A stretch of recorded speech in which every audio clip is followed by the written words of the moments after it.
Class, listen. May bago tayong student. I-welcome niyo siya. Wow, transferee. Ay, ang gwapo. Hi, I'm Jack Rodriguez. Alam niyo ba mga tabalita ko? Top 1 daw yun sa dati niyang school. Ay, wait talaga. Ito pa rin sila ni Barbie. Hala, mukhang may gerang magsisimula ah. Okay mga anak, sagutan niyo to. Solve for X.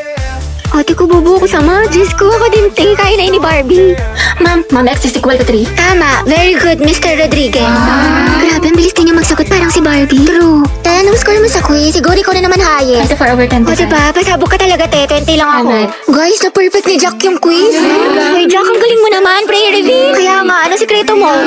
Ate ko, may kumakalaban na sa'yo. Payag ka nun. Pero parang bagay sila. Totoo, nakahanap ng katapat si Ante. Guys, nakapag-review na kayo. Gogi, kinakabahan ako sa recitation. Sakit nga ng tiyan ko eh. Uy, Barbie, hello. Good luck sa recitation mamaya. Galingan. Sige, thank you ah. Ikaw din. Good luck. Salamat. Salamat. Yabang mo. Bakla, the more you hate, the more you love. Class, let's have a debate. Who wants to volunteer? Mama ko po. Okay,